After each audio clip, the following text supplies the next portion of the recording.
c'est un problème démocratique, c'est un problème de respect du peuple de la part du président de la République. Il a dit à plusieurs reprises « j'ai changé, j'écoute ». Je pense qu'on fait assez de bruit. Alors même s'il a souvent été à l'étranger les jours de mobilisation, je pense qu'aujourd'hui il est en France. Voilà, il sait ce qui se passe dans le pays. Alors soit il écoute et il est le président de tous les Français, soit il a décidé d'en faire une affaire personnelle et là c'est grave. Là c'est grave. Je suis là pour exprimer mon mécontentement.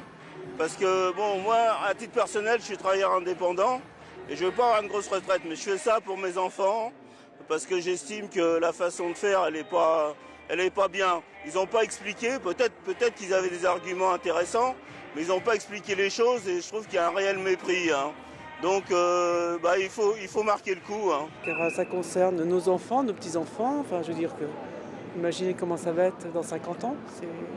Si on diminue le peu de droits qu'ont les salariés au profit de ceux qui engrangent, les sociétés qui engrangent les profits inadmissibles, sans qu'on les taxe, bien sûr. Il faut qu'on continue à avoir des entreprises qui s'installent en France. En tout cas, je pense qu'on a tous l'espoir ici de se dire que ça va pouvoir changer quelque chose aujourd'hui. Après, je pense que les gens sont relativement en colère et j'espère qu'on arrivera à se faire entendre parce que je pense que le gouvernement est en sourdine et voilà, a mis les boules qui est là depuis quelques temps et on a aussi besoin que ce genre de rassemblement à l'échelle nationale prenne et fonctionne parce que je pense que ça fait plusieurs fois que les gens descendent dans la rue et je pense qu'il y a un ras-le-bol assez général.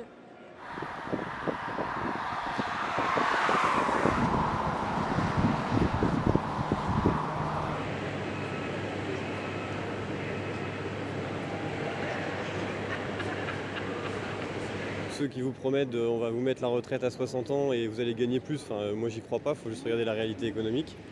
Après voilà, c'est sûr quand on a cotisé pendant des années, moi je peux vraiment comprendre les Français qui se voient pas partir encore et travailler des années.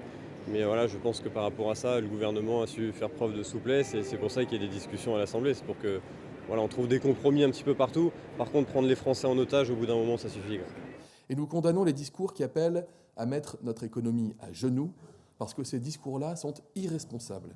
Parce que la seule chose que nous voulons mettre à genoux, c'est le chômage. Nous restons donc ouverts, désireux même de dialoguer, et dans le même temps, nous respectons nos institutions. Le Parlement a toute légitimité pour examiner, amender, adopter notre projet de loi. Le blocage n'a pas davantage sa place au Sénat qu'il ne l'avait à l'Assemblée nationale.